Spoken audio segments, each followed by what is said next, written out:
Hello అండి. అందరూ ఎలా ఉన్నారు? మేమైతే బాగున్నాం. మీరు కూడా బాగుండాలని కోరుకుంటున్నాను. ఈరోజు టాపిక్ ఏంటంటే మనకి సోషల్ కంటెంట్ అండి. డీఎస్సీకి సంబంధించి మన థర్డ్ క్లాస్ నుంచి చెప్పడం జరుగుతుంది. చాలా ఇంపార్టెంట్ బిట్స్ మన ఛానెల్‌లో చెప్తున్నామండి. క్లాస్ వైస్ థర్డ్ క్లాస్ నుంచి మనం ఏ ఏ క్లాస్‌లో ఏ లెసన్స్ ఉన్నాయి, లెసన్ వైస్ చెప్తున్నాం బిట్స్ అనేవి. అలాగే మనకి మన ఛానెల్‌లో తెలుగు కంటెంట్ కూడా కంప్లీట్ చేసాం. తెలుగు మెథడాలజీ కూడా కంప్లీట్ చేసాం. తెలుగు కంటెంట్ ఏమో మన థర్డ్ క్లాస్ నుంచి స్టార్ట్ చేసామండి. అన్నీ కూడా థర్డ్ క్లాస్ నుంచి క్లాస్ వైజ్ లెసన్ వైజ్ చెప్పామండి. సోషల్ కంటెంట్ కూడా అదే విధంగా చెప్తున్నాము. అన్నీ కూడా సబ్జెక్ట్ వైజ్ చెప్తున్నామండి బిట్స్. ఒకసారి మన ఛానల్ చెక్ చేయండి. మనకి డిఎస్సికి సంబంధించి ఒక ప్లేలిస్ట్ ఉంటుందండి. జీడీఎస్ ఛానల్ డిఎస్సి బిట్స్ అని ఒక ప్లేలిస్ట్ ఉంటుంది. అది ఓపెన్ చేస్తే మీకు డిఎస్సికి సంబంధించి అన్ని వీడియోస్ కూడా అందులో ఉంటాయి. ఈ లెసన్ కూడా మనకి సోషల్ కంటెంట్‌లో ఒక లెసన్ అండి ఇది. మానవ కార్యకలాపాలు లేదా వృత్తులు అండి. మానవ కార్యకలాపాలు లేదా వృత్తులు. ఈ లెసన్‌కి సంబంధించి మనం బిట్స్ అనేవి చెప్పుకుందాం. చాలా ఇంపార్టెంట్ బిట్స్. వీడియో మాత్రం స్కిప్ చేయకుండా చూడండి. లైక్ చేసి సపోర్ట్ చేయండి ఫ్రెండ్స్. ఓకే అండి. మన టాపిక్‌లోకి వెళ్దాము. చూడండి ఫస్ట్‌ది జీవనాధార వ్యవసాయం, అటవీ సంపద సేకరించడం, చేపలు పట్టడం, గనులు తవ్వకం అనేవి ఏ రంగానికి చెందిన ముఖ్య వృత్తులు? జీవనాధార వ్యవసాయము, అటవీ సంపద సేకరించడం, చేపలు పట్టడం, గనులు తవ్వకం అలాగే అనేవి ఏ రంగానికి చెందిన ముఖ్య వృత్తులు అని అడుగుతున్నారండి. ఫస్ట్ చూడండి ప్రాథమిక రంగము, రెండో ద్వితీయ రంగము, మూడో తృతీయ రంగము, 4 చతుస్క రంగము. అంటే నాలుగింట్లో ఏ రంగానికి చెందుతాయి ఇవన్నీ కూడా అని అడుగుతున్నారండి. మనకి ఇక్కడ ఆప్షన్ 1 అండి. ప్రాథమిక రంగానికి చెందుతాయి. జీవనాధార వ్యవసాయం ఒకటి, అటవీ సంపద సేకరించడం, చేపలు పట్టడం, గనులు త్రవ్వకం అనేవి మనకి ప్రాథమిక రంగానికి చెందిన ముఖ్య వృత్తులు. ప్రాథమిక రంగానికి చెందిన ముఖ్య వృత్తులండి. నెక్స్ట్ మనకి రెండోది చూడండి.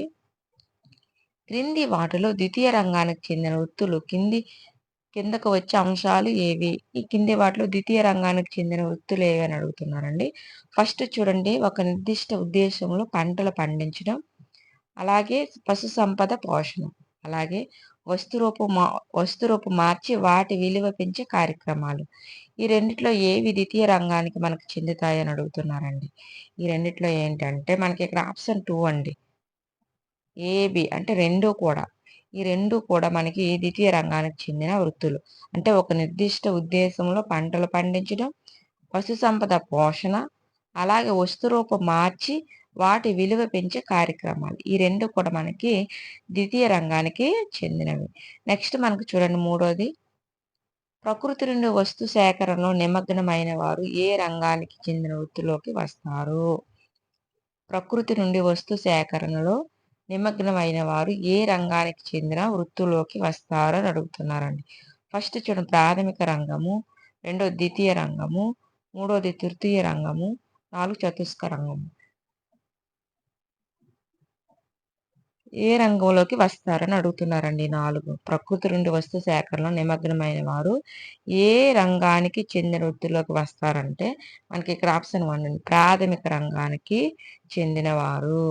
ప్రకృతి నుండి వస్తు సేకరణలో నిమగ్నమైన వారు ప్రాథమిక రంగానికి చెందిన వృత్తిలోకి వస్తారు. నెక్స్ట్ మనకి 4 చూడండి. సేవా రంగానికి చెందిన వృత్తులు ఏ రంగం కిందకు వస్తాయి? సేవా రంగానికి చెందిన వృత్తులు ఏ రంగం కిందకు వస్తాయి అని అడుగుతున్నారండి.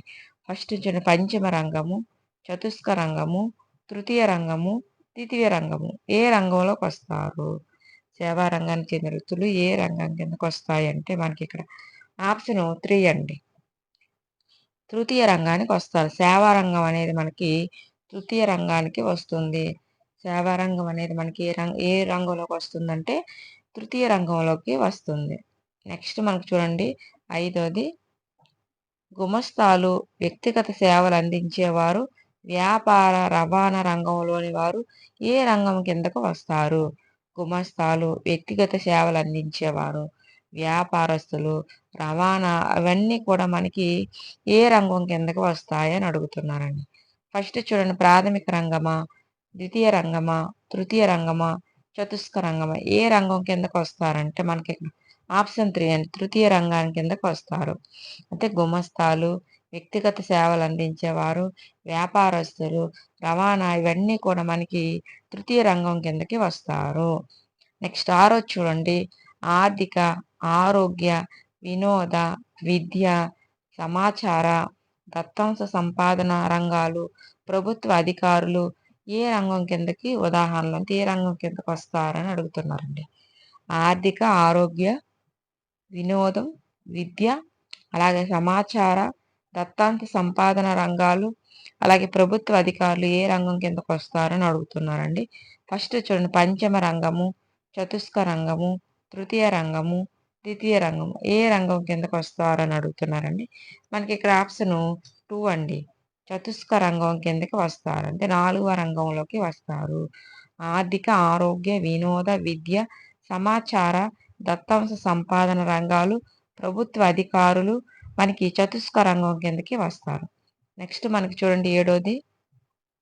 క్రింది వాటిలో పంచమ రంగానికి ఉదాహరణ ఏది? క్రింది వాటిలో పంచమ రంగానికి ఉదాహరణ ఏది అని అడుగుతున్నారండి. ఫస్ట్ చూడండి, అటవీ సంపద సేకరించడం. రెండోది ఆర్థిక, ఆరోగ్య, వినోద, విద్య, సమాచార, దత్తాంశ సంపాదన రంగాలు. మూడోది వ్యక్తిగత సేవలు అందించడం. నాలుగోది ఏంటంటే ప్రభుత్వ, ప్రైవేటు రంగాల్లోని ఉన్నత స్థాయి నిర్వహణ, కార్యనిర్వాహక పరిపాలనాధికారులు ఇవన్నీ కూడా మనకి ఏ రంగం కిందకి వస్తాయంటే మనకి ఇక్కడ ఆప్షన్ 4 అండి.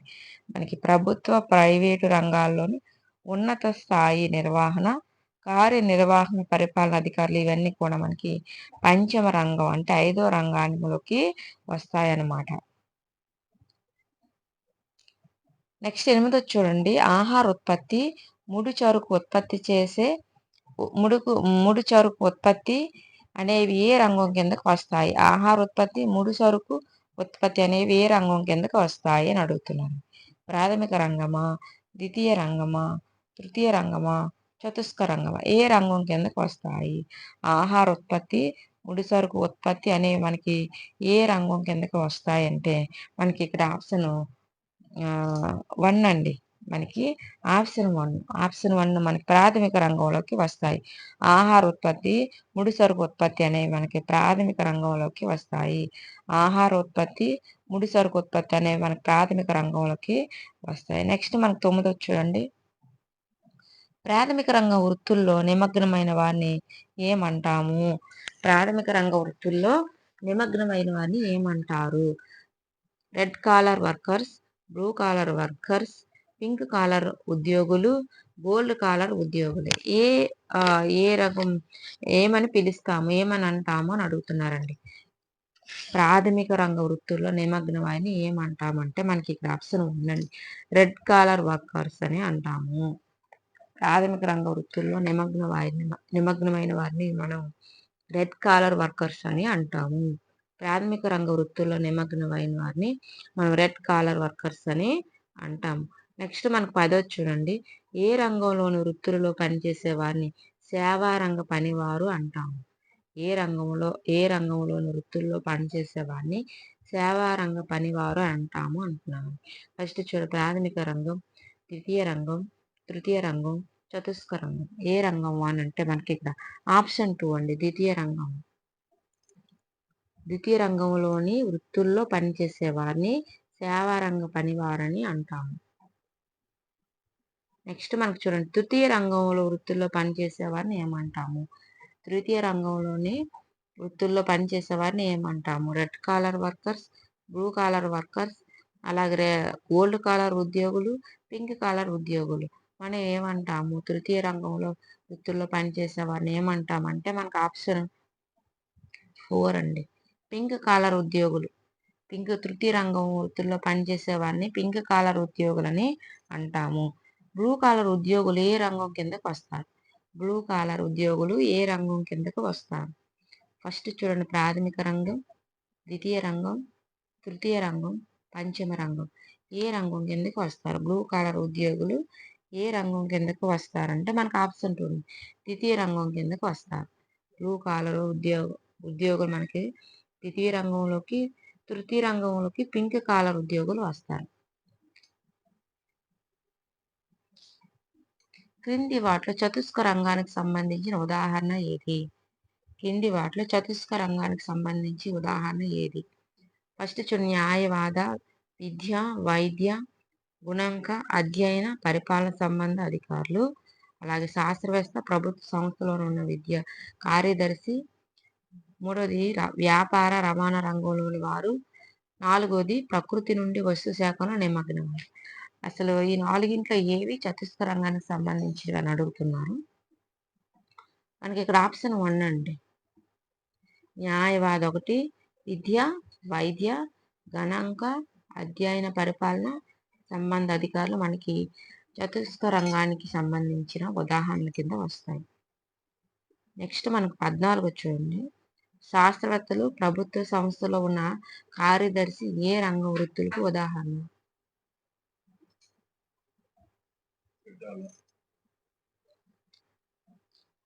శాస్త్రవేత్తలు ప్రభుత్వ సంస్థల్లోని ఉన్న కార్యదర్శి ఏ రంగం వృత్తులకి ఉదాహరణ అడుగుతున్నారండి.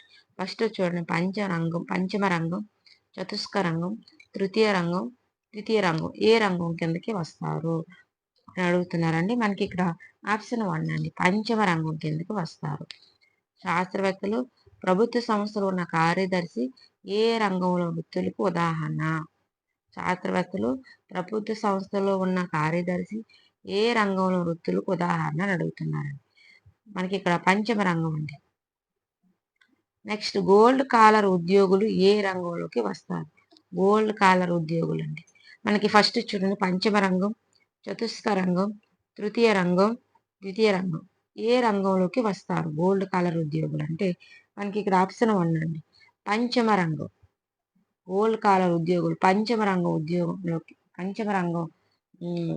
రంగంలోకి వస్తారండి. గోల్డ్ కాలర్ ఉద్యోగులు పంచమ రంగంలోకి వస్తారు.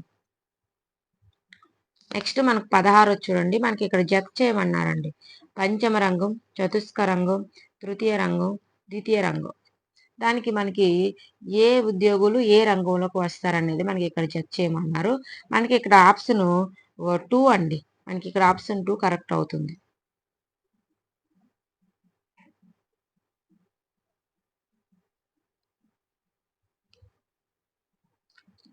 ఫస్ట్ చూడండి, పంచమ రంగం అనేది గోల్డ్ కాలర్ ఉద్యోగులు. పంచమ రంగం అనేది గోల్డ్ కాలర్ ఉద్యోగులు అండి, పంచమ రంగం.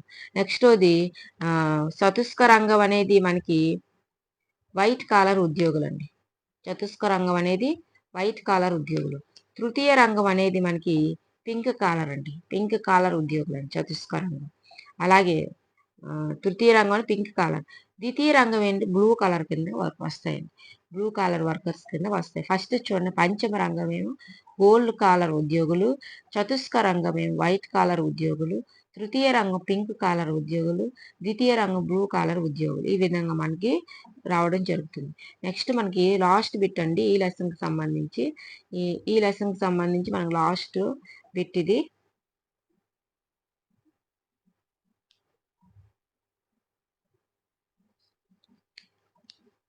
క్రింది ఇవ్వబడిన ప్రాథమిక రంగానికి సంబంధించిన అంశాలు పరిశీలించండి. ప్రాథమిక రంగానికి చెందిన అంశాలు ఏంటని అడుగుతున్నారండి. మనకి ఇక్కడ ఆప్షన్ ఏంటని అడుగుతున్నారు. మనకి ఇక్కడ ఆప్షన్ 3 అండి, ఏబిసి 3 కూడా మనకి సంబంధించినవి. ఈ 3 కూడా మనకి ఏబిసి అనేవి ఏ రంగానికి, ప్రాథమిక రంగానికి సంబంధించిన అంశాలు. ఇక్కడ మనకు చూడండి, ఫస్ట్ ఇది అభివృద్ధి చెందుతున్న దేశాల్లో 50 నుంచి 60% మంది ఈ రంగంలో ఉన్నారు.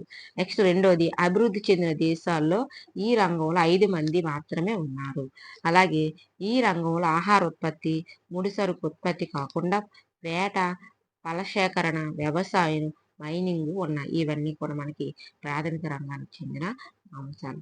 నెక్స్ట్ మనకి వేరే లెసన్ అండి, ఇది ఒక చిన్న లెసన్, దానికి సంబంధించి బిట్స్ అనేవి కొంచెం ఉన్నాయి, అవి కూడా మనం ఈరోజు చెప్పుకుందామండి. ఆ లెసన్ పేరు వ్యవసాయం అండి. ఆ లెసన్ పేరు ఏంటండి, వ్యవసాయం. ఇందులో మనకి తక్కువ బిట్సే ఉన్నాయి, అందువల్ల ఇది కూడా మనకి కవర్ చేయడం జరుగుతుంది ఈరోజు. ఫస్ట్ చూడండి, మనకి వీడియో మాత్రం స్కిప్ చేయకుండా చూడండి. చాలా ఇంపార్టెంట్ బిట్స్. మనం స్కిప్ చేస్తే మీకు అర్థం కాదండి. అన్ని లెసన్ వైజ్ చెప్తున్నాం మీకు. బిట్స్ అన్ని కలిపి చెప్పట్లేదండి. లెసన్ వైజ్ చెప్తున్నా. ఏ లెసన్‌కి ఏ బిట్స్ వస్తాయని మనం చెప్పడం జరుగుతుందండి. అందువల్ల స్కిప్ చేయకుండా అన్నీ కూడా మొదటి నుంచి వీడియోస్, నేను పెట్టిన వీడియోస్ అన్నీ కూడా చూసారనుకోండి, మనకి లెసన్ వైజ్ మీకు చాలా ఈజీగా అర్థమవుతుంది. ఫస్ట్ చూడండి, ఆంధ్రప్రదేశ్‌లో సుమారుగా ఎన్నో వంతు గ్రామీణ కుటుంబాలు వ్యవసాయ కూలీలుగా నివసిస్తున్నారు? ఆంధ్రప్రదేశ్‌లో సుమారుగా ఎన్నో వంతు గ్రామీణ కుటుంబాలు వ్యవసాయ కూలీలుగా నివసిస్తున్నారని అడుగుతున్నారండి. ఫస్ట్ చూడండి, 1/2 వంతు, రెండోది 1/4 వంతు, మూడోది 2/3 వంతు, నాలుగోది 2/5 వంతు. ఎంతమంది అని అడుగుతున్నారండి? మనకి ఇక్కడ ఆప్షన్ 4 అండి. 2/5 వంతు ఆంధ్రప్రదేశ్‌లోని మనకు సుమారుగా 2/5 వంతు గ్రామీణ కుటుంబాలు వ్యవసాయ కూలీలుగా నివసిస్తున్నారు. నెక్స్ట్ మనకి రెండోది చూడండి. ఒప్పందం వ్యవసాయంలో భాగస్వాములుగా వీరిని గుర్తిస్తారు? ఒప్పందం వ్యవసాయంలో భాగస్వాములుగా ఎవరిని గుర్తిస్తారని అడుగుతున్నారు. ఫస్ట్ చూడండి, రైతులు, కూలీలు. రెండోది కంపెనీలు, కూలీలు. రైతులు, కంపెనీలు. రైతులు, వడ్డీ వ్యాపారులు. ఎవరిని మనం ఒప్పంద వ్యాపారంలో భాగస్వాములుగా గుర్తిస్తాము అని అంటే మనకి ఇక్కడ ఆప్షన్ 3 అండి. రైతులు, కంపెనీలండి. రైతులు, కంపెనీలు. రైతులు, కంపెనీలు మనకనే ఒప్పంద వ్యవసాయంలో భాగస్వాములుగా గుర్తించడం జరిగింది. రైతులు, కంపెనీలని. నెక్స్ట్ మనకి మూడోది చూడండి. కుటుంబ స్థాయి ఆహార భద్రతకు దేని ద్వారా ముప్పు ఏర్పడుతుంది? కుటుంబ స్థాయి ఆహార భద్రతకు దేని ద్వారా ముప్పు ఏర్పడుతుంది అని అడుగుతున్నారండి. ఫస్ట్ చూడండి, ఒప్పంద వ్యవసాయం, వడ్డీ వ్యాపారులు, వాణిజ్య పంటలు, అలాగే ఎరువుల వినియోగం. మనకి కుటుంబ స్థాయి ఆహార భద్రతకు దేని ద్వారా ముప్పు ఏర్పడుతుంది అని అడుగుతున్నారండి. మనకి ఇక్కడ ఆప్షన్ 1 అండి. ఒప్పంద వ్యవసాయం అండి. కుటుంబ స్థాయి ఆహార భద్రతకు ఒప్పంద వ్యవసాయం ద్వారా మనకి ముప్పు అనేది ఏర్పడుతుంది. నెక్స్ట్ మనకి చూడండి, నాలుగోది, స్త్రీ పురుషులకు సమాన పనికి సమాన కూలి దేనితో లభిస్తుంది?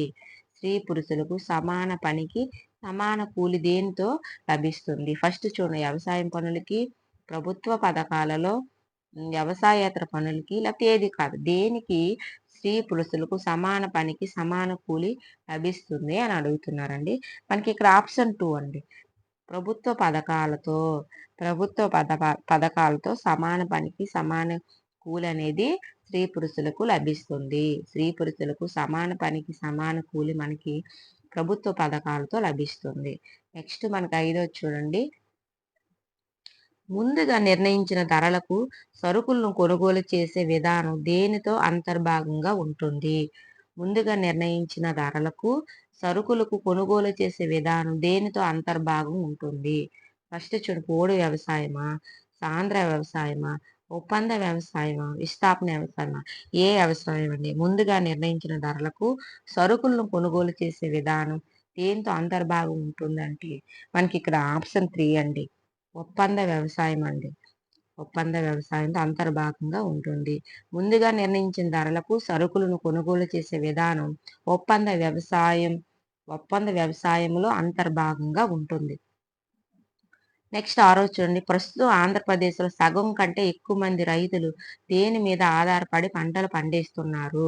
ప్రస్తుతం ఆంధ్రప్రదేశ్‌లో సగం కంటే ఎక్కువ మంది రైతులు దేని మీద ఆధారపడి పంటలు పండిస్తున్నారు? ఫస్ట్ చెరువుల పైన, కాలువల పైన, బోరు బావుల పైన, బావుల పైన. దేనిపై ఆధారపడి పంటలు పండిస్తున్నారు అని అడుగుతున్నారండి. మనకి ఇక్కడ ఆప్షన్ 3 అండి. బోరు బావుల ద్వారా. ప్రస్తుతం ఆంధ్రప్రదేశ్‌లో సగం కంటే ఎక్కువ మంది రైతులు బోరు బావుల మీద ఆధారపడి పంటలనేవి పండిస్తున్నారు. నెక్స్ట్ మనకి 7వ చూడండి. ఈ క్రింది వాటిలో బోరు బావులు అధికంగా తవ్వడం వల్ల తరిగిపోయేది ఏది? బోరు బావులు తవ్వడం వల్ల మనకి ఏది తరిగిపోతూ ఉంటుంది అని అడుగుతున్నారు. ఫస్ట్ చూడండి, భూగర్భ జల వనరులు, పాల ఉత్పత్తి, ఆహార పంటల, వాణిజ్య పంటలు. ఏది మనకి తరిగిపోయేది ఉంది అని అడుగుతున్నారండి. మనకి ఇక్కడ ఆప్షన్ 1 భూగర్భ జల వనరులు. బోరు బావులని మనం ఎక్కువ తవ్వడం వల్ల మనకి భూగర్భ జల వనరులు అనేవి తగ్గిపోయే అవకాశం ఉంది. నెక్స్ట్ మనకు చూసుకుంటే 8వ చూడండి. ఆంధ్రప్రదేశ్‌లో ప్రధానంగా పంట ఏది? మన ఆంధ్రప్రదేశ్‌లో ఎక్కువగా పండించే ప్రధానమైన పంట ఏది అని అడుగుతున్నారండి. ఫస్ట్ చూడండి చెరుకు, రెండోది వరి, మూడోది పొగాకు, నాలుగోది పత్తి. అసలు ఆంధ్రప్రదేశ్‌లో ప్రధానంగా పండించే పంట ఏది అంటే మనకి ఇక్కడ ఆప్షన్ 2 అండి. మనకి ఇక్కడ ఆప్షన్ 2 వరి అండి. మన ఆంధ్రప్రదేశ్‌లో ప్రధానంగా పండించే పంట ఏదంటే వరి. నెక్స్ట్ మనకు తొమ్మిదోది చూడండి లాస్ట్ బిట్ ఈ లెసన్‌కి సంబంధించి. ఆంధ్రప్రదేశ్‌లో పాల దిగుబడి అధికంగా ఏ జాతి గేదెల ద్వారా లభిస్తుంది? మన ఆంధ్రప్రదేశ్‌లో పాల దిగుబడి అధికంగా ఏ జాతి గేదెల ద్వారా లభిస్తుంది అంటున్నారు. ఫస్ట్ చూడండి ముర్రా జాతి, రే జాతి, లిచి జాతి, అక్రోటు జాతి. అసలు ఏ జాతి ద్వారా మనకి ఏ జాతి గేదెల ద్వారా పాల దిగుబడి ఎక్కువగా అధికంగా లభిస్తుంది అని అడుగుతున్నానండి. మనకు ఆప్షన్ 1 ముర్రా జాతి అండి. ఆంధ్రప్రదేశ్‌లో పాల దిగుబడి అధికంగా ముర్రా జాతి గేదెల ద్వారా లభిస్తుందండి. ఇదండి ఈరోజు సంబంధించిన వీడియో. మనకి ఈరోజు 2 లెసన్‌లు కవర్ చేసాము. రేపు మళ్ళీ మనం సోషల్ కంటెంట్‌కి సంబంధించి బిట్స్ అనేవి పెట్టడం జరుగుతుందండి. చాలా ఇంపార్టెంట్ బిట్స్ మన ఛానెల్‌లో పెడుతున్నాము. ఒకసారి చెక్ చేయండి. మీకు చాలా యూజ్ అవుతుంది. లెసన్ వైస్ చెప్తున్నాము. అందువల్ల మీకు చాలా ఈజీగా అర్థమవుతుందండి. ఓకే అండి. రేపు మరొక వీడియోతో మళ్ళీ కలుసుకుందాం. ఓకే. బాయ్ అండి.